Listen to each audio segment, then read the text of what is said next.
Assalamualaikum warahmatullahi wabarakatuh. Shalom, Om Swastiastu, Namo Buddhaya, Salam Kebajikan. Kami dari kelompok 1 akan memaparkan materi mengenai pelatihan dan pengembangan karyawan. Sebelum mulai materi, yuk kenalan dengan kami. Ada Gading Azarin Paramesti, ada Sartika Margareta Turnip, ada Asti Juliani, dan yang terakhir ada Mela Malida. Baik, selanjutnya ada dosen pengampu pelatihan dan pengembangan sumber daya manusia yang diampu oleh Ibu Dr. Nova Mardiana SEMM. Adapun tujuan pembelajaran dari bab ini yaitu: pertama, memahami dan dapat berdiskusi tentang kekuatan yang memengaruhi tempat kerja dan belajar, lalu memahami dan berdiskusi tentang aspek pelatihan proses desain, lalu mengetahui peran kunci untuk pelatihan profesional, dan mengidentifikasi sumber daya yang sesuai untuk mempelajari penelitian dan praktik pelatihan. Pelatihan dan pengembangan karyawan, komponen utama dalam belajar. Daya saing mengacu pada kemampuan perusahaan untuk mempertahankan dan mendapatkan pangsa pasar dalam suatu industri. Meskipun merupakan jenis bisnis yang berbeda, perusahaan memiliki praktik pelatihan yang telah membantu mereka mendapatkan keunggulan kompetitif di pasar mereka. Artinya, praktik pelatihan mereka telah membantu mereka mengembangkan bisnis dan meningkatkan layanan pelanggan dengan membekali karyawan dengan pengetahuan dan keterampilan yang mereka butuhkan untuk kesuksesan mereka. Baik, bisa dilihat bahwa ada gambar 1.1 yang menunjukkan peran pelatihan dan pengembangan untuk bisnis. Tujuan keseluruhan dari pelatihan dan pengembangan adalah pembelajaran, yang mana pembelajaran ini mengacu pada karyawan untuk memperoleh pengetahuan, keterampilan, kompetensi, sikap, dan perilaku. Selain itu, sumber daya manusia tentunya akan mendapat pembelajaran, pengetahuan, dan pengelolaan, serta peningkatan performa dalam mencapai tujuan bisnis. Pelatihan mengacu pada upaya terencana oleh perusahaan untuk memfasilitasi pembelajaran, kompetensi, pengetahuan, keterampilan, dan perilaku terkait pekerjaan oleh karyawan. Adapun pengembangan, yang mana mengacu pada pelatihan serta pendidikan formal, pengalaman kerja, hubungan, dan penilaian kepribadian, keterampilan, serta kemampuan yang membantu karyawan mempersiapkan diri untuk pekerjaan atau posisi di masa depan. Lalu, pelatihan pengembangan formal, yaitu mengacu pada program pelatihan dan pengembangan, kursus, dan acara yang dikembangkan dan diselenggarakan oleh perusahaan. Pembelajaran informal mengacu pada pembelajaran yang dimulai oleh pelajar, melibatkan tindakan dan perbuatan, dimotivasi oleh niat untuk berkembang, dan tidak terjadi dalam lingkungan pembelajaran formal. Alasan pembelajaran informal itu penting adalah: yang pertama, karena pengetahuan eksplisit, mengacu pada pengetahuan yang didokumentasikan dengan baik, mudah diaplikasikan dengan mudah dan ditransfer dengan orang ke orang. Kemudian pengetahuan tacit, mengacu pada pengetahuan pribadi berdasarkan pengalaman individu yang sulit untuk dikodifikasi. Merancang pelatihan efektif. Proses desain pelatihan mengacu pada pendekatan sistematis untuk mengembangkan program pelatihan. Dimulai dari penilaian kebutuhan, kemudian memastikan bahwa karyawan memiliki motivasi, menciptakan lingkungan belajar yang baik, lalu memastikan transfer pelatihan. Selanjutnya, mengembangkan rencana evaluasi, kemudian memilih metode pelatihan berdasarkan tujuan, dan yang terakhir, mengevaluasi program dan membuat perubahan. Mengatasi kelemahan model ISD. Yang pertama, proses desain pelatihan harus sistematis, kemudian menciptakan lingkungan belajar yang positif, dan desain pelatihan yang baik memerlukan penentuan kebutuhan peserta. Berikut beberapa kekuatan yang mempengaruhi bekerja dan belajar. Yang pertama di siklus ekonomi, kemudian globalisasi, lalu peningkatan nilai ditempatkan pada aset tidak berwujud dan modal manusia. Fokus pada tautan ke strategi bisnis, mengubah demografi dan keragaman tenaga kerja, manajemen bakat atau kemampuan, layanan pelanggan dan penekanan kualitas, teknologi baru, dan sistem bekerja kinerja tinggi. Tabel 1.2 adalah contoh dari aset tidak berwujud. Aset tidak berwujud telah terbukti bertanggung jawab atas keunggulan kompetitif perusahaan. Pelatihan dan pengembangan memiliki pengaruh pada pelanggan dan modal manusia, yakni dengan membantu karyawan melayani pelanggan dengan lebih baik dan dengan memberi mereka pengetahuan yang dibutuhkan untuk membuat paten dan kekayaan intelektual. Aset tidak berwujud dan modal manusia memiliki 3 implikasi penting. Implikasi yang pertama, fokus pada pekerja pengetahuan salah. Dengan berfokus pada menarik, mengembangkan, dan mempertahankan pekerja pengetahuan. Pekerja pengetahuan adalah karyawan yang berkontribusi pada perusahaan tidak melalui tenaga kerja manual, tetapi melalui apa yang mereka ketahui, mungkin tentang pelanggan atau badan pengetahuan khusus. Kedua adalah keterlibatan karyawan, yakni mendapatkan manfaat penuh dari pengetahuan karyawan. Diperlukan gaya manajemen yang berfokus pada keterlibatan karyawan. Keterlibatan karyawan mengacu pada sejauh mana karyawan terlibat penuh dalam pekerjaan mereka. Yang ketiga, peningkatan penekanan pada adaptasi terhadap perubahan dan pembelajaran berkelanjutan. Perubahan mengacu pada adopsi ide atau perilaku baru oleh perusahaan, kemajuan teknologi, perubahan tenaga kerja atau peraturan pemerintah, globalisasi, dan pesaing baru adalah beberapa di antara banyak faktor yang mengharuskan perusahaan untuk berubah. Pengaruh pada pelatihan. Kemajuan teknologi canggih mengubah banyak aspek manajemen sumber daya manusia. Secara khusus, perusahaan mempertimbangkan untuk menggunakan jejaring sosial, kecerdasan buatan, dan robotika dalam menyampaikan pelatihan, menjadikan pelatih lebih realistis, dan memberikan kesempatan kepada karyawan untuk memilih di mana dan kapan mereka akan bekerja. Potensi penggunaan jejaring sosial untuk pelatihan dan pengembangan.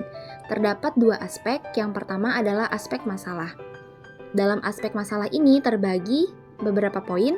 Yang pertama, kehilangan pengetahuan ahli karena pensiun. Yang kedua, keterlibatan karyawan. Yang ketiga, mengidentifikasi dan mempromosikan keahlian karyawan. Yang keempat, mempromosikan inovasi dan kreativitas. Yang kelima, perkuat pembelajaran. Yang keenam, karyawan membutuhkan pembinaan dan pendampingan.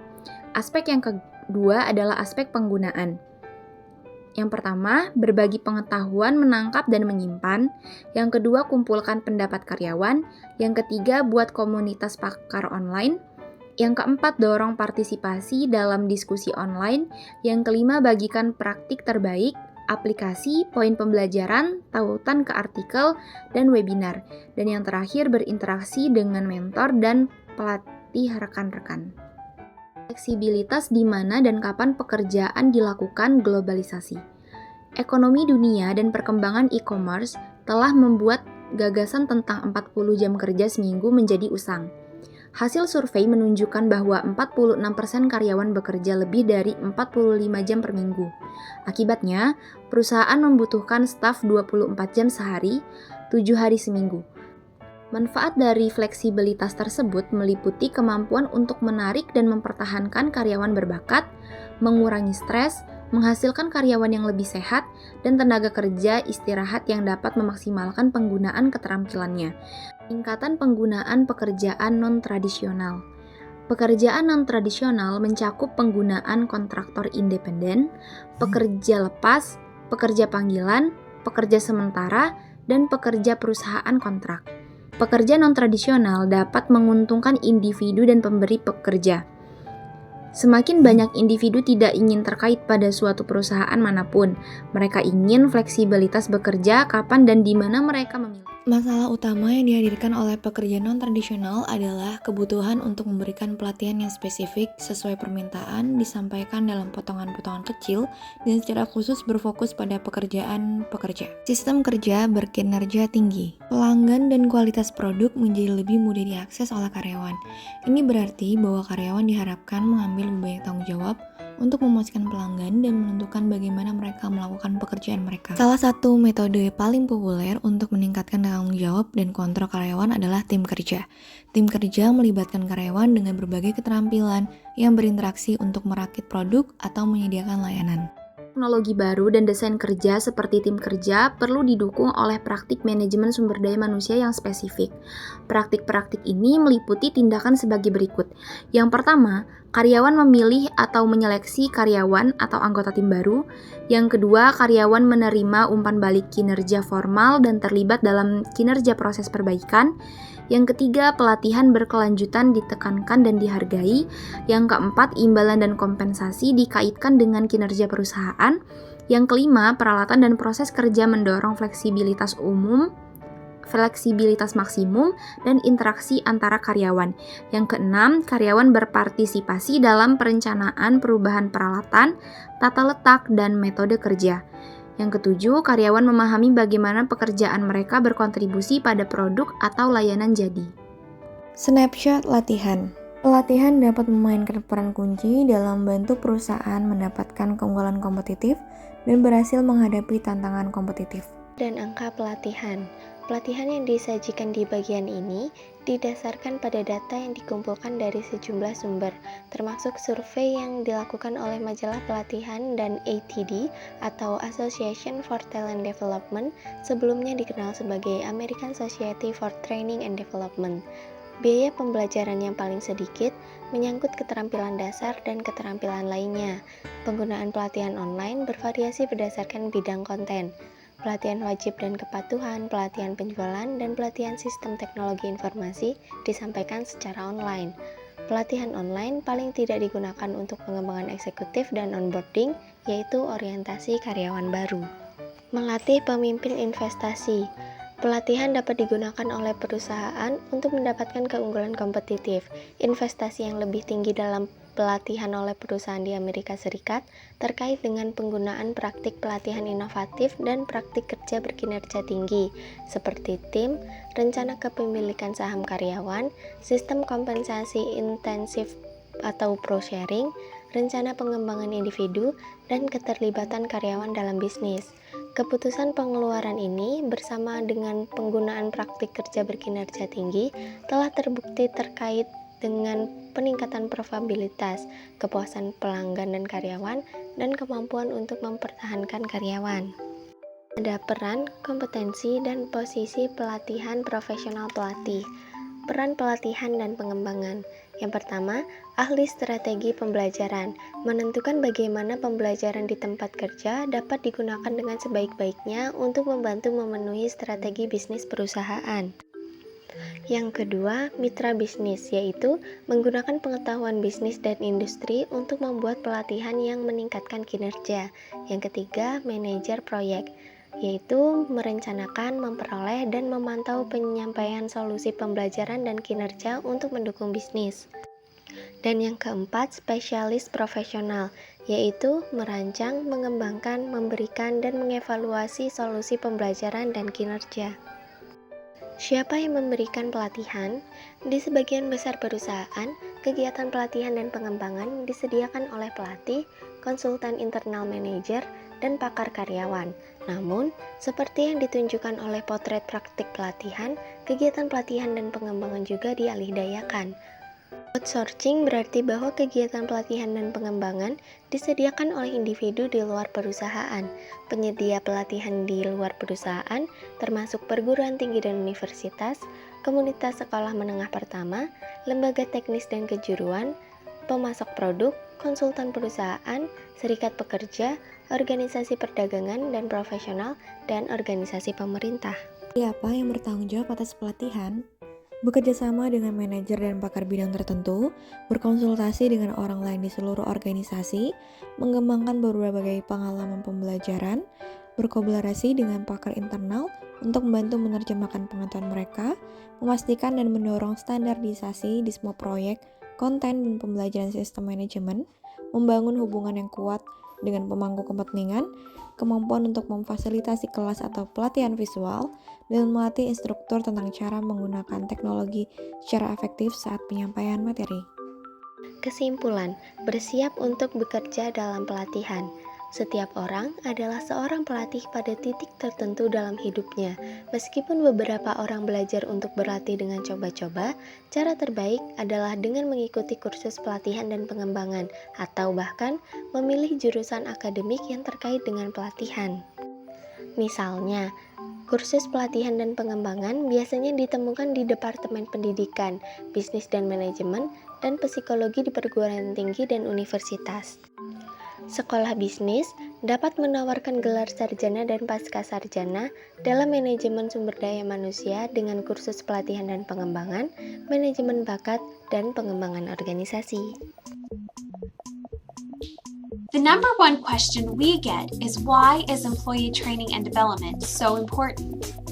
Well, computer and business skills training presents a prime opportunity to expand the knowledge base of all employees. but many employers find development opportunities expensive. Employees also miss out on work time, which may delay the completion of projects. Despite the potential drawbacks, training and development provides both the company as a whole and the individual employees with benefits that make the cost and time a worthwhile investment. So what are some of the benefits of employee training and development? Studies have shown training and development leads to an increased job satisfaction and morale among employees, more effective and efficient use of workers' time as a result of higher skill levels, an increase from employees in the number of ideas, recommendations, and suggestions for improving performance or processes and procedures, lower overall employee turnover and less absenteeism. Finally, training tends to create more efficient employees that require less supervision and who need less detailed instructions. This frees management's time for higher value-added activities. Good morning. Good morning, sir. Good morning.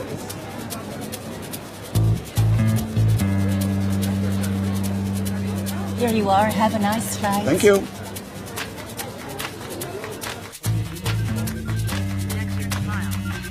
Okay, go, go, go! Yeah, I found them.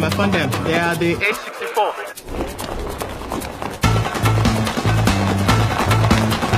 Welcome on board on your flight is in 501. We'll be ready for departure and enjoy your flight.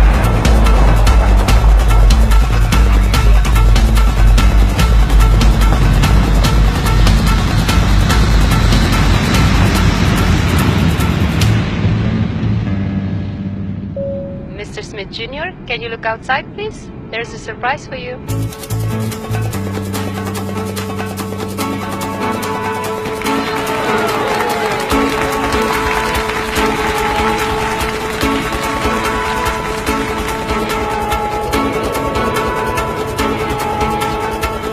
We're Brussels Airlines.